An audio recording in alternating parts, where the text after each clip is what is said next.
From our brand new home, second week in a row now, from Home Team Barbecue downtown, where this edition of the show comes with some bells and whistles. Coach is making a habit out of something in particular, and we're going to get to that in just a moment. I'm your host, Mike Legg. Thank you so very much for being alongside tonight.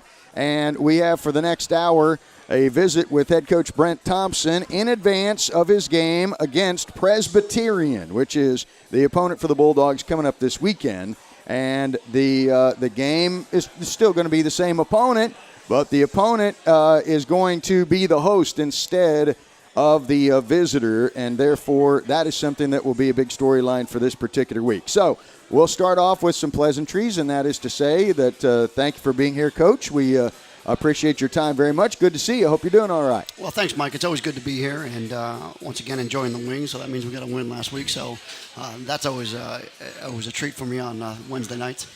You have been very steadfast in that. No one can call you inconsistent with that, but if it ain't broke, don't fix it, right? You got that right. That is where we stand. Okay, so let's get things going here, at least with the opening segment, by talking about the difference. And we do want to recap the game against Newberry last week. We want to go over all the different things that happened in that game. But this week's game is going to be a little bit different because of Hurricane Irma and the effects or possible effects, potential effects. The game with Presbyterian will now be played on the road. So now I caught you saying something a little while ago. This is more like the trip you made to North Greenville last year when you had Hurricane Matthew than maybe I thought. And are you going to stay in the same place you stayed last year? Well, you eventually probably end up down here, depending on what the weather and what the exact storm is. But the fact that we had to plan a trip to Presbyterian, we decided that while we're up there, if it does, it does pretty hard here. We just had to stay up there and practice up there. We know what the facilities are like up there. So, again, I don't remember. It's called Look Up Lodge. Look Up Lodge. Yep, and it's right by Traveler's Rest. We've got facilities at North Greenville and Furman that we know and we've used, and we kind of know the layout there, and there's a lot of things that we can do. So it's all going to depend upon the weekend. Once the weekend is over, we're going to make a decision as to where the storm is at, what's the situation. It's going to hit here pretty hard. If it does, then we'll go ahead and make plans to practice there, maybe stay all week there. We're that much closer to East Tennessee at that point, so we've got a good chance to go ahead and just work out there and head up. That's where things stand right now. The game has been moved. It will now take place in Clinton, South Carolina at noon. On broadcast will begin with a stadium show at 11 a.m. from Clinton, South Carolina. Presbyterian will host the Citadel Bulldogs instead of the Bulldogs hosting them. Take me through the last day or two, because that's when everything really kind of started heating up. How much involvement did you have? How much were you kept abreast of the discussions? What all went into the decision to move this game away from here? Well, Mike, about 2 days ago, we started looking at it, which was about ahead of where we were last year. So it actually got a little bit easier for us planning. Based on last year, we kind of knew what the scenario could be, or what all the different scenarios could be, and but no matter what. So I've been conversation about it. Out a couple of different scenarios. Coach has been able to lay out a couple of different scenarios for me. We're ahead of last year. We actually planned. We realized last year that happened to it was all the hotels in a matter of a couple of hours. So we tried that out. That was hotel ahead of time. We were able to find some people in it, which are nice in the last couple of hours. Together, and I think it ended up a lot better than we were last year. Yeah, sounds good. You made the most of last year, and you went ahead and got that victory on the road despite the adversity. So I'm sure you feel pretty good about your circumstances here. So at Presbyterian now at noon on Saturday, that has been officially decided. And so now with regards to the whole weather piece here, that can be tricky. Obviously, when you're dealing with a hurricane, it can do a lot of different things here. So what are the anticipation for college? Is the keeping your guys away for a little while? You talked about going to Johnson City after this game. So is that that's something, I guess, that stands to be a possibility for you? Yeah, absolutely. We're planning on the long haul right there. Is anywhere from Friday all the way through the following week. We get back to meet this year. I told the kids to plan for that. Is we got to do a little bit better job of pasture. You talked about last year at Look Up Lodge. It kind of felt like a bonding experience. Well, it wasn't all work. I mean, it wasn't all misery. We were actually having a good time. There wasn't a whole lot of distraction. We didn't have any internet access, cable. I really felt coming out of it that any adversity that kind of struck us, we were able to overcome that. And when it came to Wofford game, and that was one of those things that I thought back to, is we really bonded together as a team at the moment up there in Travelers Rest. We really needed it in that Wofford game, the first Wofford game. So those kind of things you really realize until you look back and look was of our last year. I know you to be a pretty competitive guy. Any competitive ping pong out of you? Yeah. Once I lost some, but ping pong's my game. That's it. Basketball, not so much, but I can play some ping pong. I'm only 5'5" now. Well, that hey, there are examples of guys who did quite well. Muggsy Bogues was only 5'7".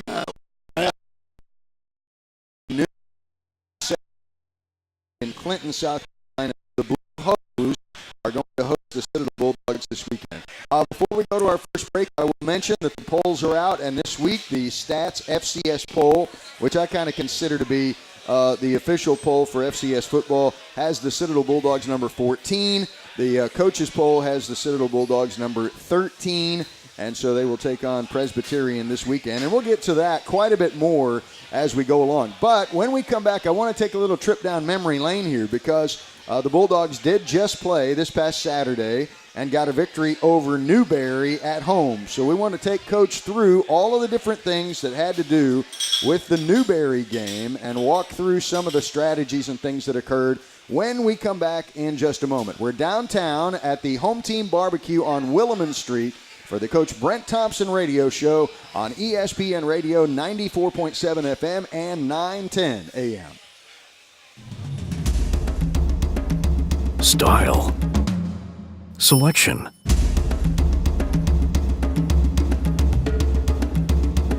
Service.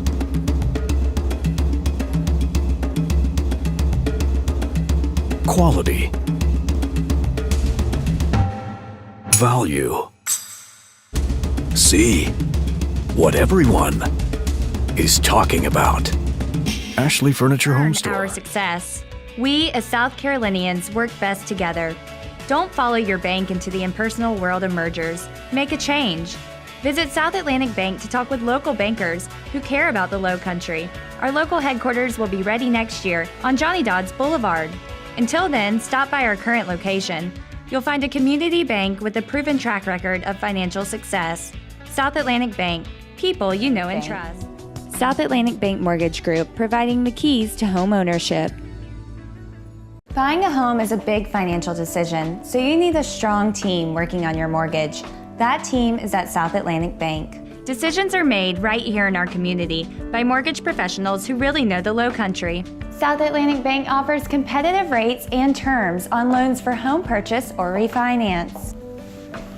If you need a mortgage loan, you need the mortgage loan professionals at South Atlantic Bank. South Atlantic Bank Mortgage Group, providing the keys to home ownership. Crispy whole flounder. We have the seared ahi tuna. You name it, in the seafood business, we have it. Be sure to stop by the Tiger and Leaf Lounge whenever you visit our location. We have many frozen and specialty drinks, awesome margaritas. One of my favorites is the Wapu Punch. If you don't like it down in the historic district, come over to James Island, sit on the Intercoastal Waterway. It is an unbelievable view where it's southern seafood at sensible prices and a darn good time. Charleston Crab House has been serving locals and visitors alike for the last 20 years. We have our crispy whole flounder. We have the seared ahi tuna. You name it, in the seafood business, we have it. Be sure to stop by the Tiger and Leaf Lounge whenever you visit our locations. We have many frozen and specialty Home drinks. Team Barbecue, where the Citadel Bulldogs coach's show is going on tonight. The Brent Thompson radio show live until 8 o'clock this evening. I am your host, Mike Legg. Thank you very much for being with us. Hey, I didn't say anything about this last week, and I failed when I didn't say anything about it last week. But for the second week in a row, Coach, we have decorations here. Your helmet. Yep.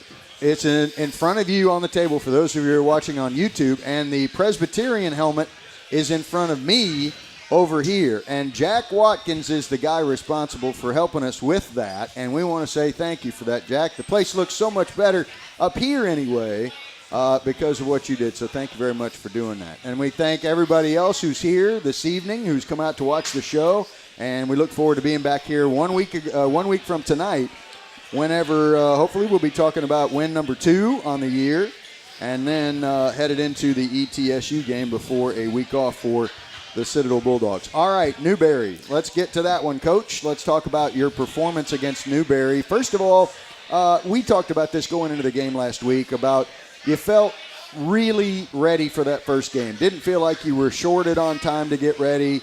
Didn't feel like you needed any more. You were ready to go, ready to get your guys in there.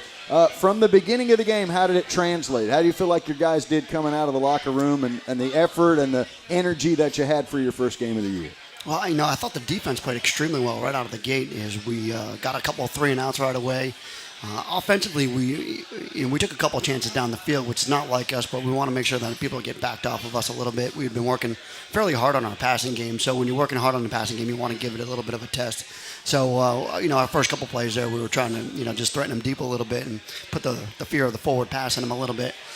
But after that, we had to see what the defense was going to be, so they changed the defense a little bit. And we had to make our adjustments.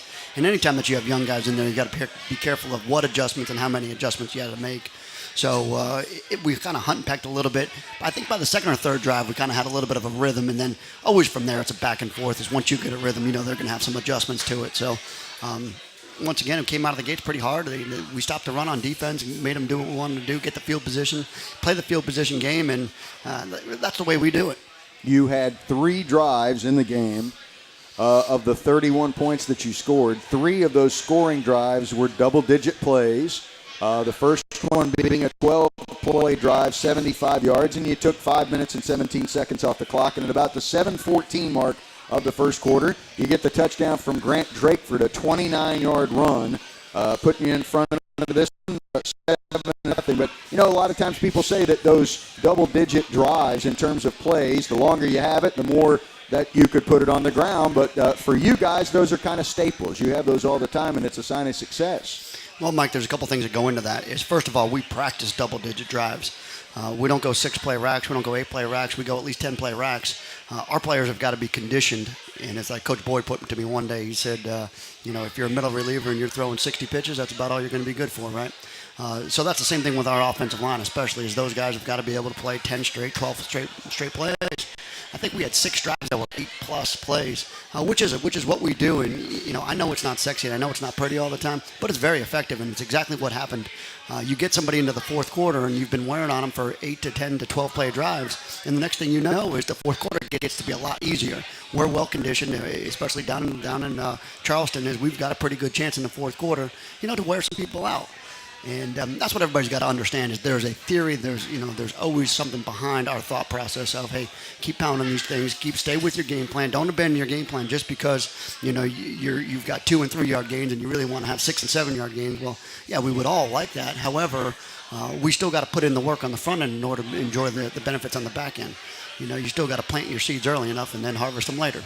After the end of the first quarter, it was 7-0 Bulldogs. You get into the second quarter, and, 4.5 minutes go by, and Newberry gets an opportunity. They score from 3 yards out. The drive was 4 plays and 9 yards and took just 52 seconds, and all of a sudden you're in a tie ball game there.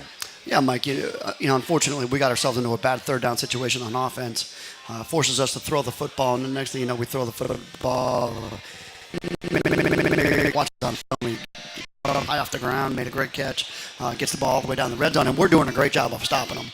And we have them stopped there on third down, force them into a fourth down there, and unfortunately, there was a pass interference call right there that gave them a first down on the 2-yard line. So you're not going to fault the defense on that one. That's on the offense, and we've got to do better. We've got to be better in that situation. But I thought the defense did everything that they had to do to be able to stop them and hold them to a field goal, and that would be a win for us. It was 7-7 at that point. I'll ask you a couple of spring-off questions here. First of all, you mentioned earlier about the offensive line. How would you say overall the 5 guys that you decided would be your starters on offense, how did those guys do in some of their first college football games? Yeah, that's not easy to do. You're asking them to go out there in their first college game. They played 74, 75 straight snaps. You're asking them to do it in the Charleston heat when most of them are not from Charleston. Most of them are from both of them are from North Carolina.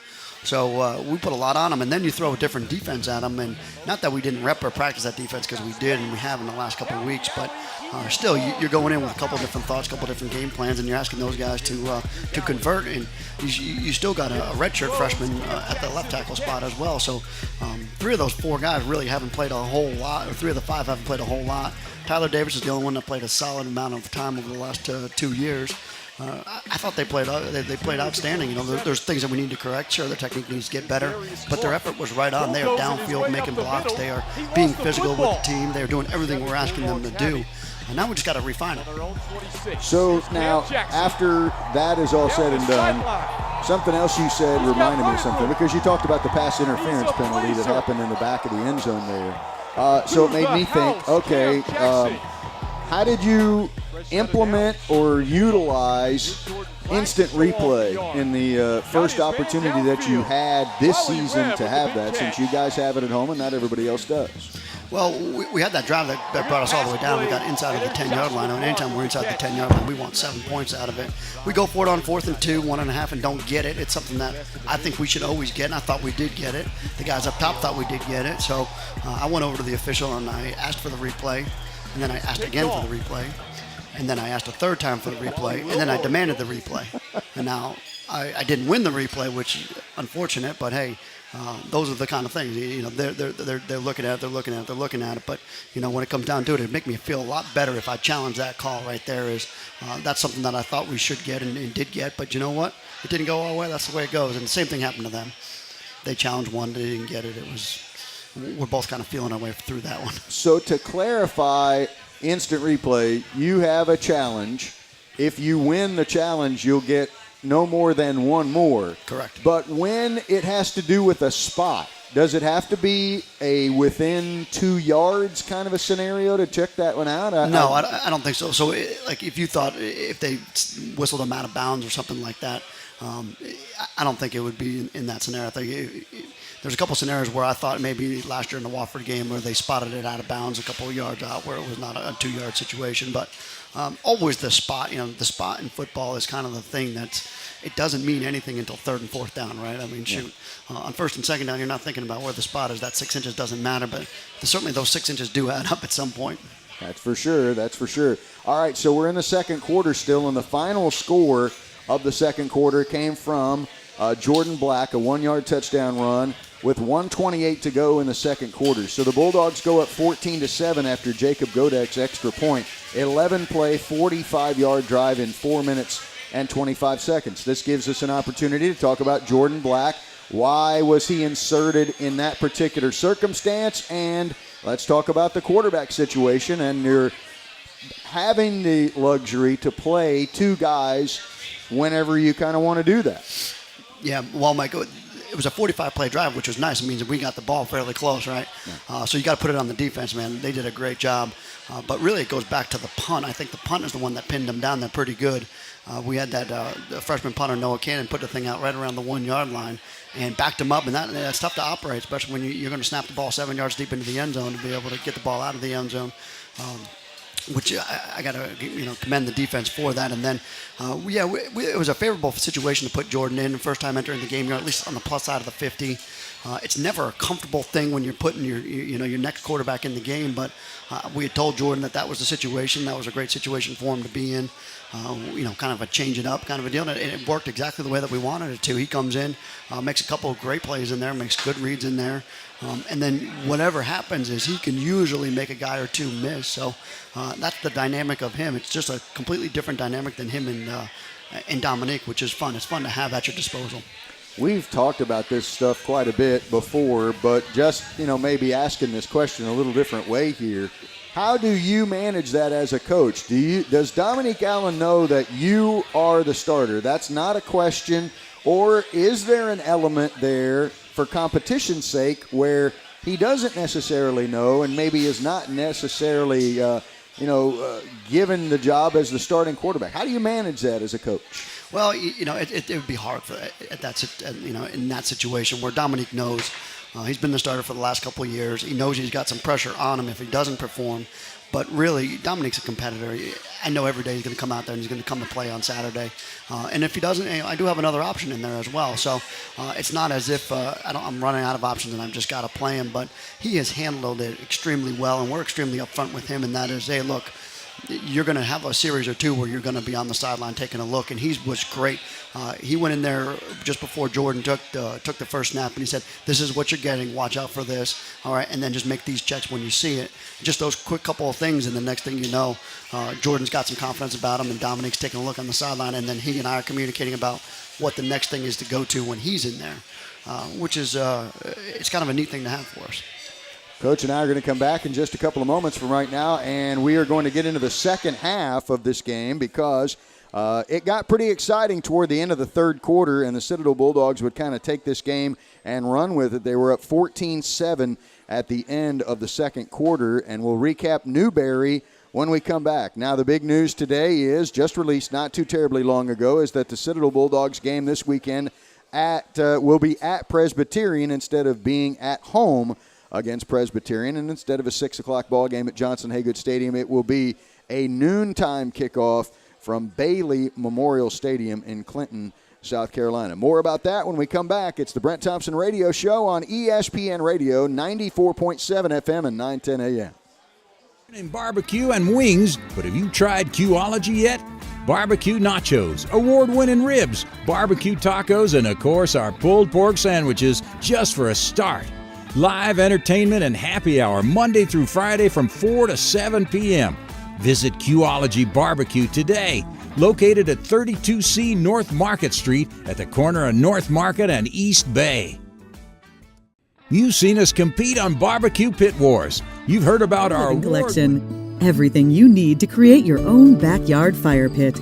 Outdoor fireplace. General Shale delivers to your home and can recommend a contractor. Or offers easy-to-follow instructions to do it yourself. Save money now on backyard fun with General Shale's complete outdoor living collection. Hurry, your great outdoors is waiting for you. Our eclectic menu is fresh, delicious, and affordable. Enjoy our fresh salad bar, large sandwiches featuring certified Angus beef, delicious and healthy wraps, and our selection of gluten-free options. Come in for our signature sandwich, the Citadel. Our Carnegie Deli cheesecake will take you straight to New York City. See why we've been voted Best Deli for over a decade at East Bay Deli. East Bay. Since 2002, the lottery has helped award more than 1 million scholarships. So when you play, you're not just taking a chance. You're also giving one.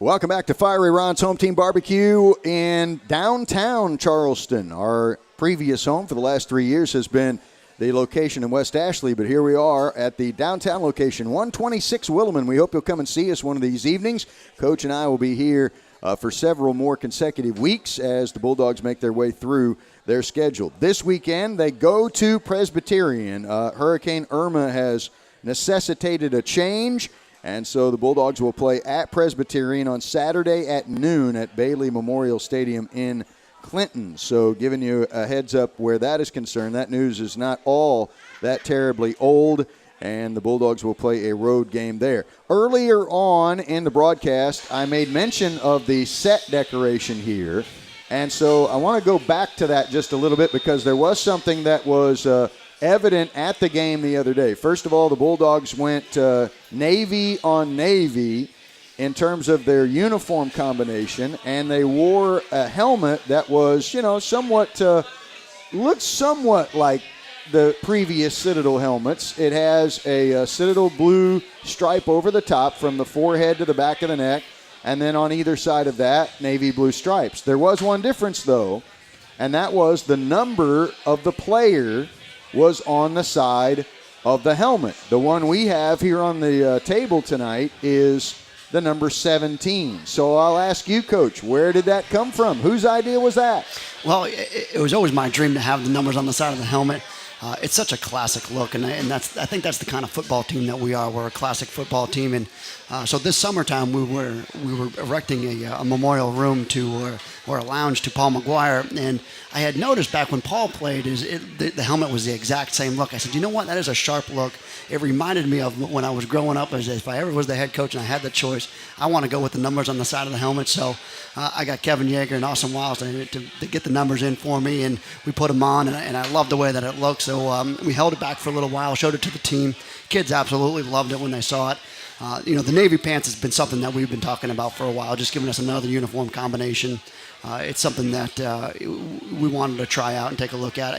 I like the Navy. It's a good change-up. I don't know. It's something that we're going to probably wear all the time, but it'll be something that, if the kids want to wear it, we'll be able to wear it. And I usually like to leave that stuff in their hands. That's more their department than it is mine. But no, the helmet was definitely something that I was really pushing for. So the helmet, will that be will the helmet be a consistent look for the rest of the season, or are there different helmet looks? No, I think that'll be the helmet for as long as I'm here for that. That's for gotcha. Sure. All right, sounds good. Now, you may not, you have some thoughts about it. Obviously, as you mentioned, when you're a head coach, you kind of want to go this direction. You have to be a little bit more in tune to that thing than maybe you're comfortable with, because it is something that the kids get into. The kids kind of like those sorts of things. So I'd say that, you may not want to be all that terribly involved with it, but you kind of have to be because that's what the guys want.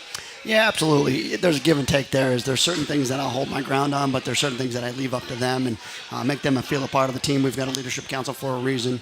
So if those guys, they're adamant about a particular uniform combination, they like it. Sometimes it's a comfortability level. They love the gray pants. They love just the way that they feel, and the blue pants the way that they feel. So sometimes just being comfortable helps out. That does. That's for sure. You've got your favorite pair of pants and shoes, I'm sure. The only ones. Then you have no options. Now, into the third quarter of the ball game against Newberry. It is a 14-7 Citadel-led ball game at the half. And the third quarter, well, first of all, we always ask the traditional question, and that is, what kind of things did you look at adjusting at halftime? What kind of things did you say to the guys after they're up 14-7 at the break? Well, it was interesting. I didn't say anything to the defense. I said, look, you guys keep doing what you're doing. We're going to win this football game. We're going to figure this thing out. We just got to drive the football. We knew that they were getting the ball. We wanted to get a stop, and we did. We got a stop. We got a punt back to us. Unfortunately, I think we went 3 and out again. We're always kind of feeling it out at that point as to what their adjustments are. But after that, I thought we rolled pretty good. They held on to the ball a little bit, but so really all we did was we looked at what gaps were exposed, where were they vulnerable in the run game. We kind of figured out what their game plan was. I thought they had a good enough game plan where it was going to be a little bit harder for them to adjust than it was to us. We made a few minor adjustments in there. We kind of stayed away from some plays, but really, to be honest with you, there were certain things throughout the game that we left, or I left as a play caller, that I said, you know what, let's just get back to running these and start executing them a little bit better. And that's really all we did late in the game was like, let's execute what we did, what we've been doing well, and just do a little bit better at it. And eventually one of them broke with the Cam Jackson run. Yeah, Cam Jackson run with 37 seconds to go in the third quarter, a 74-yard run. You had a first-hand look at that deal. He ran right past you, didn't he? Yeah, there were so many good execution on the quarterback's part. No, that's it was that's a the way we great play block by football the here. wide We try to receiver's get part. you It to was a score, tremendous especially run when on we the get you running down back, here on Cam our turf, Jackson. it's a little bit humid It out was there. it was funny because it's And, one of those we plays, preach and that to our guys all summer when you long see a with condition, defense we over and preach that over to and our over guys, again, all there are certain camp plays long that is kind that of you're gonna stick have out in your long mind. plays in there, So you need to there was wear this play people that we out, ran against and Sanford continue 3 to years lean ago on them, and at that's what home we did, against and, Sanford, the game that I we thought lost. the dual And I threat pulled it quarterback back was out, and I kinda pulled nice. it out of my Something a little memory bit bank, and I new said, for me, that's the but, play that I you want to got run. Dominique, who's a good So we power kind of runner, drew it and up, he got it can ready on the game plan. sideline, and next thing you know, And then I you got certainly didn't Jordan know it was Black, going to pop and score, but it was good to us on that Sanford day. So I figured it would be good. Very similar style of a defense that they were playing, and sure enough, it worked out for us. You bring up the wide receivers. You had Josh LeBlanc and Raleigh Webb starting the game at wide receiver, and you had a new guy starting at B-back 2 in Brandon Rainey. Talk to me about those guys, because we referred to the offensive linemen and how several of those guys were seeing their first college action. Similar circumstances, at least with 2 out of the 3, those guys. Yeah, they were all unknowns really at the time. I thought Brandon played extremely well, and then we put Lorenzo Ward in there, who hadn't played so much in the last couple of years. He played extremely well. He's a very savvy football player. And then I'm extremely high on Raleigh Webb. I love the way that he played. He played physical. He made a great catch. He went up and got a ball. And he had a couple really key play for us throughout the game. So not only on the catching the ball, but also blocking, which is what we're always looking for. He's a big, tall, lean guy that can run. So I look for him to do more and more things, and I've tried to pump him up throughout fall camp as much as I could. Have the performances, at least so far, with some of the guys, offense, defense, special teams, put you in a position where you might be pleasantly surprised that you might be able to redshirt certain guys, I guess, have those decisions been made in terms of guys that you're trying to redshirt, and other guys that are going to make it difficult for you to leave them on the sidelines as a redshirt? Right now, I would say on offense, we're looking at probably about 2 guys that we're looking to redshirt, and that would be about it, and that's still a question mark. Other than that, I think we would just go ahead and redshirt all the rest of them on the offensive side. On defense, we kind of played them already. We played Jalen. Jalen Barr played quite a bit for special teams for us. He's going to be a really good player for us. And then, of course, Wally Willow had the interception at the end of the game. So we used both of those 2 guys because they were exceptional football players, and we really needed their help. And we're going to need their help throughout the season. So on the defensive side, we may be pretty much set on that in that department. On the offensive side, there's probably about 2 guys that I'm waiting to see how the season pans out before we take the red shirts off of them, but we'll be able to redshirt all the rest of them after that. After Cam Jackson's 74-yard touchdown run up the home sideline, the Citadel Bulldogs led 21-7. They would then increase their lead after Jordan Black throws a 6-yard touchdown pass to Josh LeBlanc at 7:22 of the fourth quarter of play. 10-play drive, 80-yard drive in 4 minutes and 48 seconds. That thing was pretty wide open there on that far sideline. Yeah, it was one of those things where I saw it from the sideline, and I saw the near corner to us, which was the right corner. He was cheated so far to the inside, he wasn't even looking at a wide receiver. So I said, we may just want to take a shot. And here I am thinking he's going to come this way. He's on the same page as me, but little did I know that the far corner was firing on it. And when he fired, he came in supporting the run or supporting something, and he left our wide receiver wide open over there. Jordan saw it before I did, made a fairly easy throw and catch for us. But those things are critical, not just because we scored there, but because we're not afraid to throw the ball down there within our own 5-yard line. It's just something that we've got to back people off of us. Once again, we got to put the fear of the wide receivers out there in the forward pass that we can do it, and we can score.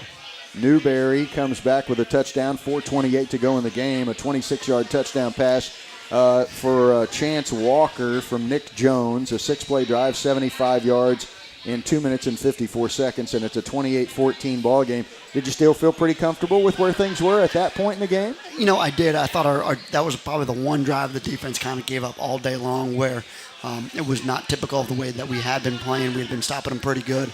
They had done a nice job on offense and being able to methodically move the ball down there and put a nice play there. I mean, they got the running back wide open over the middle. They had us mismatched a little bit with with our middle linebacker on him. We should have had a guy over the top of it. Kid makes a great throw, and the next thing you know is it's a pretty close ball game. It's 28-14 at that time.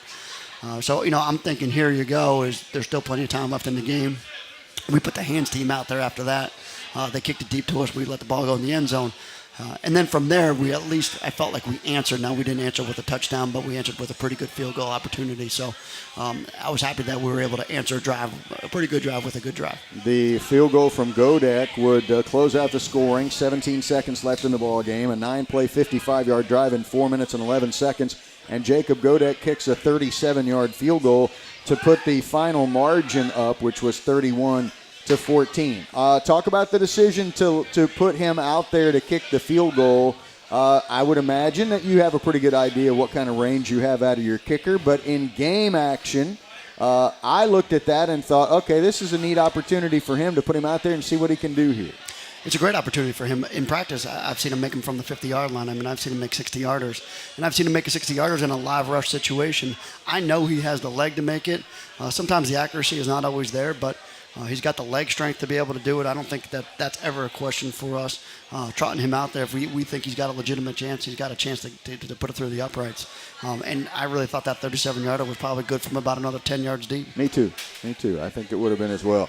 All right, so we've recapped the Newberry game, and the Citadel Bulldogs are victorious in that one, 31-14 at Johnson Haygood Stadium. And so the Bulldogs were to have been back at home for this weekend's game, but it's not going to work out that way. Mother Nature has precipitated a change in venue.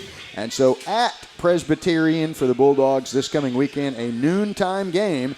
And we're going to talk about the Blue Hose, the team that the Bulldogs will play next when we come back in a couple of moments from right now. You're listening to the Brent Thompson Radio Show, live from Fiery Ron's Home Team Barbecue downtown, 126 Williman Street, on ESPN Radio, 94.7 FM and 910 AM.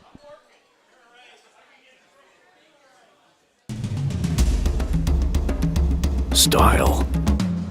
Selection.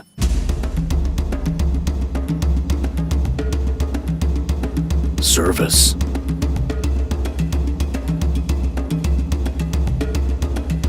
Quality.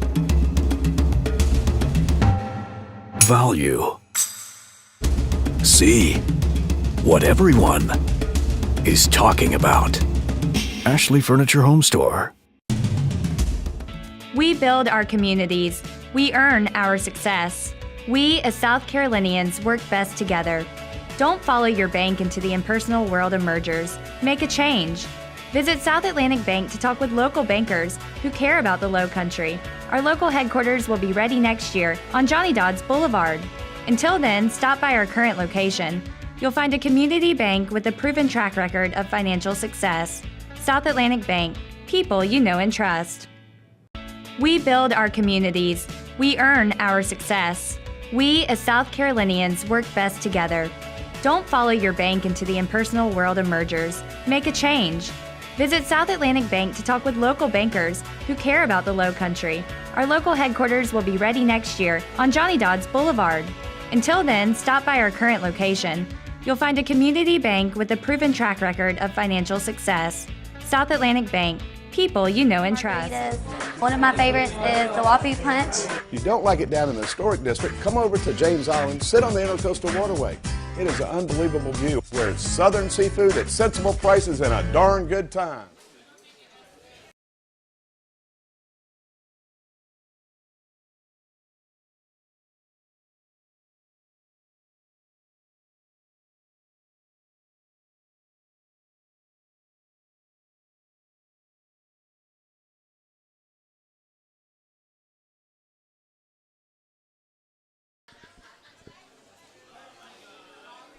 Okay, we are back from Fiery Ron's Home Team Barbecue downtown, 126 Williman Street, the new home of the Brent Thompson Radio Show. I'm your host, Mike Legg. 7 to 8 every Wednesday, and next week we'll be right back here again, and we'll be hoping that the coach is into wings yet again after another victory here. So, all right, let's look forward a little bit in a second. I did have one more question about the team coming out of the Newberry game, Coach, and that is, you know, sometimes you come away from a game and you sit down with your staff and you say, you know what, I really learned a little something about this guy or this scheme or this whatever the case may be. Were there things that you learned about your team from game number one? Well, Mike, first of all, I hope we're all here on Wednesday of next week. That's for sure. That means Yes. we didn't get hit very hard. That's right. Second thing is, when you have some of those young guys, you start to learn a lot about what you see in practice is not always what you get. They turn it up a notch when you get into competition, and that's what you look for. You look to see like who's going to rise to the occasion, and that's what we were really pleased with those two guards, is they actually rose to the occasion and they made some great plays. Of course, Wally Wilmore is another one. Rises to the occasion, makes some great plays. A couple things that you didn't notice, like Jalen Barr on special teams, man. He's running down there, and he's fearless when he's running down on the kickoff team, which is it's just great to see those guys that go out there and compete and want to make plays that you didn't know. I mean, we all know Miles Pierce can make plays. We all know Jonathan King can make plays. We all know Collie Williams can make plays. But it's when you start to see those younger guys be able to make plays where you start to feel good about your evaluation on the players, B, your recruiting, and then C, the future of your football program, which is always important. Now, one more thing before we get into Presbyterian here, because remember last week I mentioned 3 things that coaches say during fall camp that may be not necessarily true. Another thing that coaches say all the time is good things about the opposition. You said good things about Newberry, obviously. You said you felt like this was a team that was going to win a lot of games this year.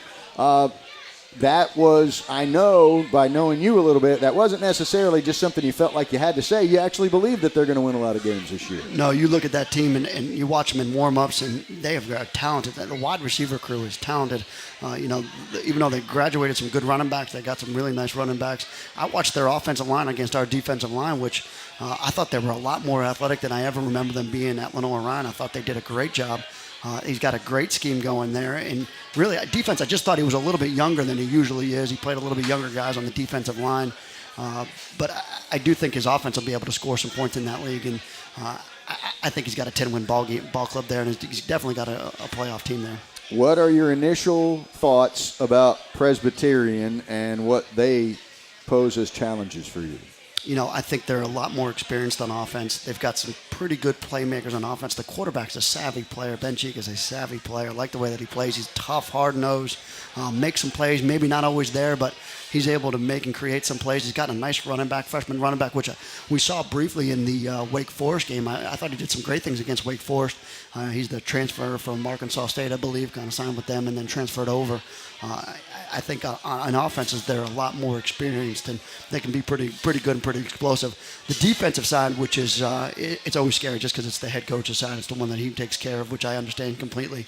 A little bit younger, a little bit harder to tell. And they got in a couple of bad situations early in that Wake Forest game, put them behind early.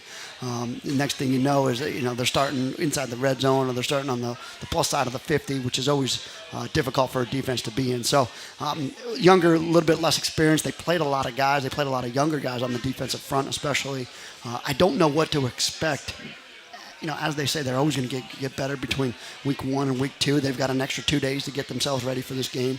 So there's a lot of variables there. We've got to go up there and play a lot of those variables, but you never can tell, and we're not going to make any excuses for that. We're going to go out there and try to win the football game. I'm glad you brought up the week 1 versus week 2 analogy. It's something that a lot of coaches say. Have you seen that in your guys this week in practice, improvement from week 1 to week 2? I've seen the confidence there, the confidence that they can, especially those guys that haven't played in a college game, and we had plenty of them.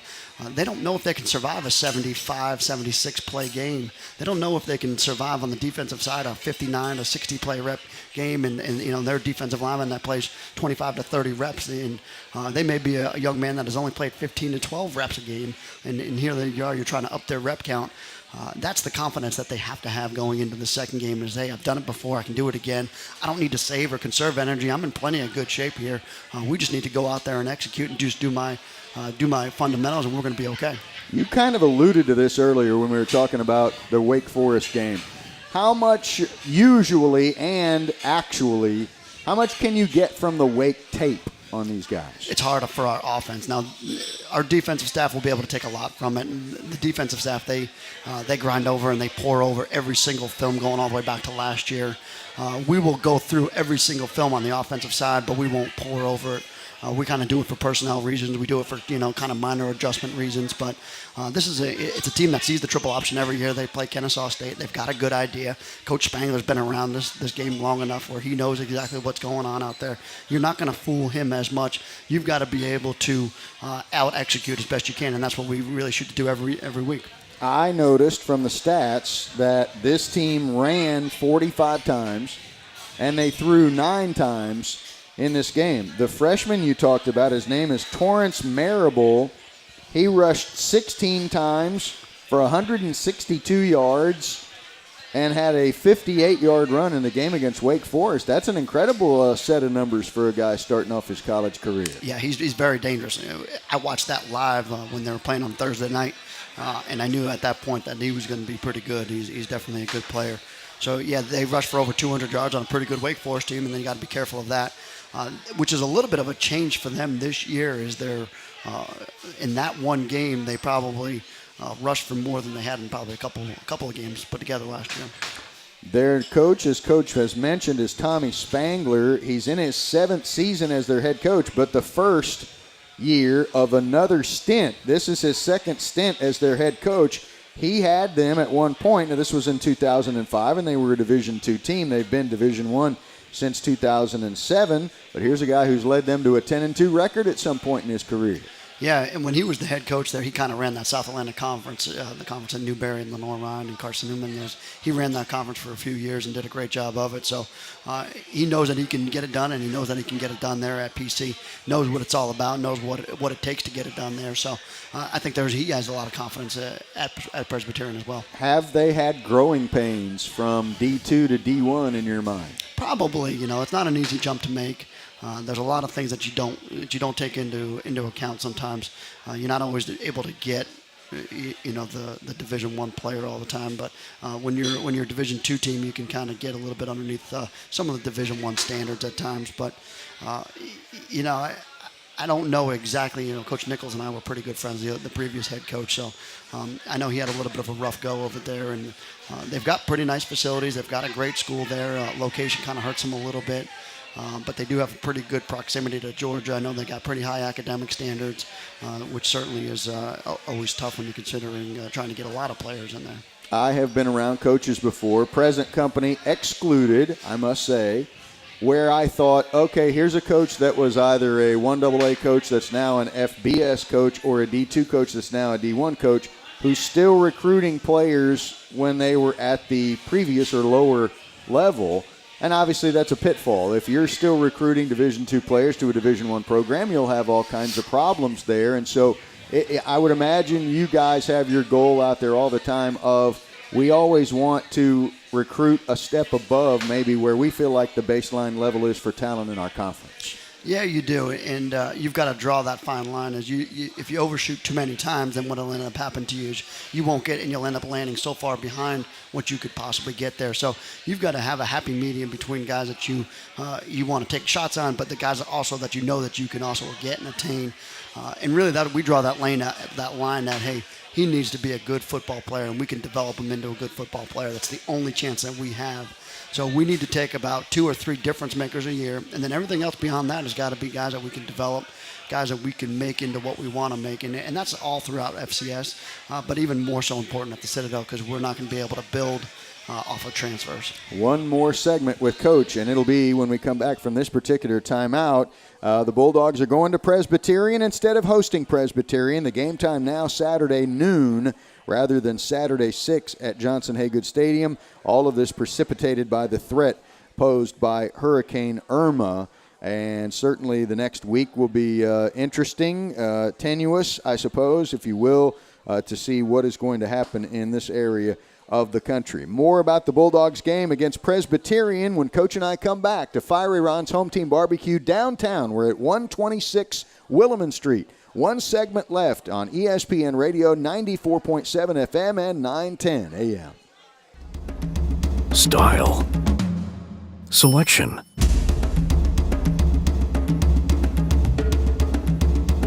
Service.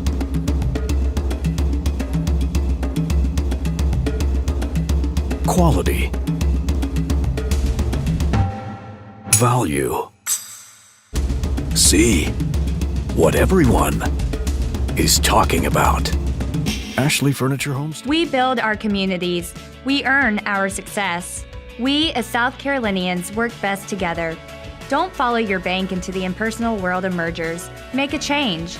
Visit South Atlantic Bank to talk with local bankers who care about the Low Country. Our local headquarters will be ready next year on Johnny Dodds Boulevard. Until then, stop by our current location. You'll find a community bank with a proven track record of financial success. South Atlantic Bank. People you know and trust. It's a big financial decision, so you need a strong team working on your mortgage. That team is at South Atlantic Bank. Decisions are made right here in our community by mortgage professionals who really know the Low Country. South Atlantic Bank offers competitive rates and terms on loans for home purchase or refinance. If you need a mortgage loan, you need the mortgage loan professionals at South Atlantic Bank. South Atlantic Bank Mortgage Group, providing the keys to home ownership. Charleston Crab House has been serving locals and visitors alike for the last 20 years. We have our crispy whole flounder. We have the seared ahi tuna. You name it, in the seafood business, we have it. Be sure to stop by the Tagger and Leaf Lounge whenever you visit our locations. We have many frozen and specialty drinks, awesome margaritas. One of my favorites is the Wapu Punch. If you don't like it down in the historic district, come over to James Island, sit on the Intercoastal Waterway. It is an unbelievable view where it's southern seafood at sensible prices and a darn good.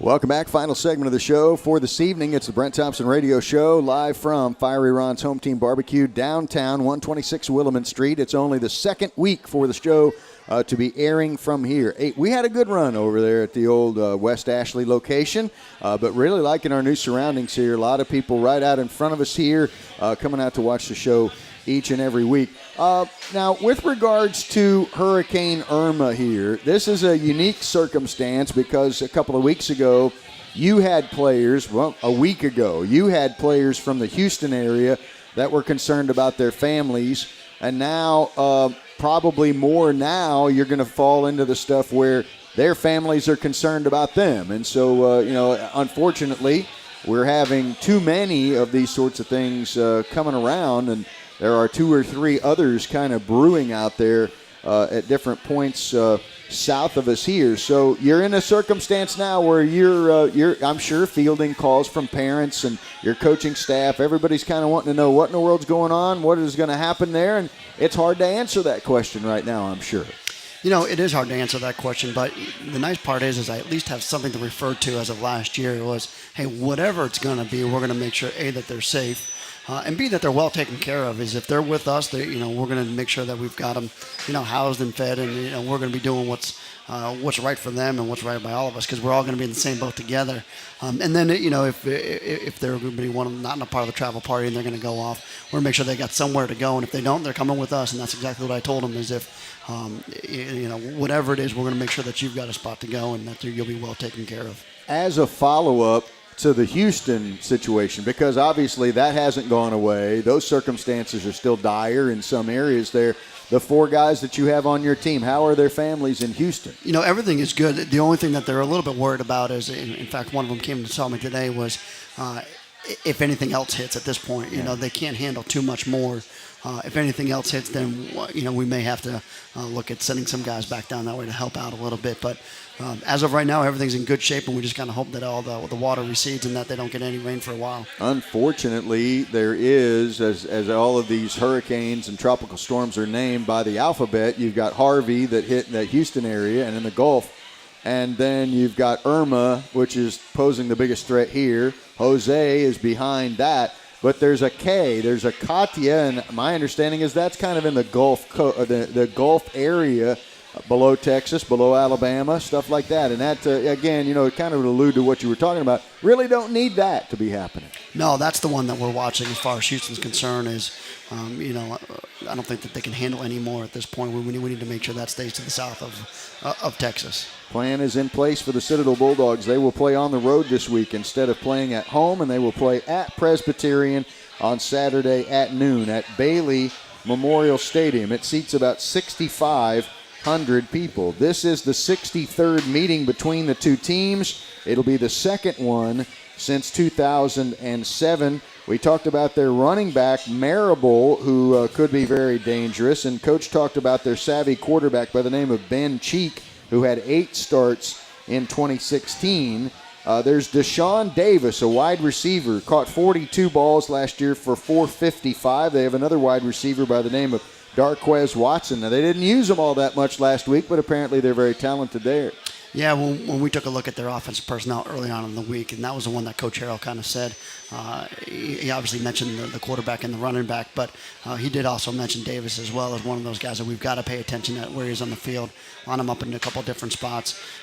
He's a dynamic receiver for them, and if he is a playmaker, they're going to find a way to get the ball in his hands. So this is the second week in a row where you've had a young man that may be able to play higher than the level he's playing at, because last week you had Markel Castle, number 13, who was a handful. Well, I tell you, that young man was a good football player. What I liked watching about him was go across the middle. He had no fear of going across the middle. Made some dynamic catches in our game, and I could see why he was so special for them, and he's going to be a good football player in that league for sure. Mother Nature has precipitated the move to Clinton, South Carolina this weekend, and then the Bulldogs go on the road, and then the Bulldogs have an open date, and then after that, you get an opportunity to go on the road to Samford, so it's going to be a little while before you're back at home now. Yeah, unfortunately, the schedule's not working in your favor if you don't have this one at home, unfortunately. But we've been put in this predicament before. It was very similar. I think we played one home game, and then we had the hurricane last year. Put us on the road for a couple of weeks. So our players are used to it. We've got to be resilient, and there's nothing that we can do about it. There's no sense of getting upset or anything about it. It's a weather situation. We just got to adjust and adapt, and making sure that we can put ourselves in the best possible scenario to be able to continue our season. You talked about the facilities at Clinton, at Presbyterian. Bailey Memorial Stadium seats about 6,500. So it's going to be a neat place to play. I thought North Greenville had a really nice place to go. If you have to go on the road, it might as well be at a place that's not playing in a really bad situation. No, not at all. It's a nice place. I've been there a couple of times. I've never been there for a game, but they got a really nice home side, fairly high press box. So I don't think they'll have nice visitors facilities, locker rooms, that kind of thing. We don't have any problems with that. I think it's going to work out just fine for us. What do you encounter on the road sometimes when it comes to visitors' facilities, locker rooms, and all that kind of different stuff? You hear the stories about how somebody painted their locker room pink and all that kind of different stuff. What do you generally run into on the road wherever you play? Typically in the Southern Conference, we've got fairly good visitors facilities. I think our visiting facilities at Johnson Haygood are maybe the best situation that there is. There's a couple of facilities where they can be a little bit cumbersome at times. Mercer, you don't have a locker room close enough to the field. East Tennessee will be a little bit tricky. I don't think they've got the full facility built there. They've got a changing room, but they may not have a shower facility that close by. But for the most part, Wofford's a pretty nice facility, being that they've got the Panthers there. Furman's a nice facility, fairly new facility, end zone facility there. That's an easy facility. Samford, a little bit of a walk there, but it's close enough. No issues that we've got there. And then UTC's got nice facilities in their end zone. So for the most part, you never expect any plush facilities, but certainly as long as they're functional, we're fine. Last thing I've got for you here on the show, Coach, how's that new practice field working out for you? No, I tell you what, it's paid dividends, especially this year, that being that we've had so much rain. We had so much rain during camp. Our old field would have been flooded anywhere from the numbers all the way to the sideline. This one drains perfectly. It's been it's still pretty plush and soft out there. It's a nice surface. It even shows up better on our film, which is kind of nice. It kind of enhances the film a little bit. So we really enjoyed it. It's probably one of the best things that we've done facility-wise in the last probably 8 or 9 years. Coach, thanks for your time. We'll see you in Clinton. Thanks, Mike. Okay, that's head coach Brent Thompson from Fiery Ron's Home Team Barbecue in downtown. I almost said West Ashley. 126 Williman Street is the location where our show operates from, and it'll be back here again in a week. We hope everything works out.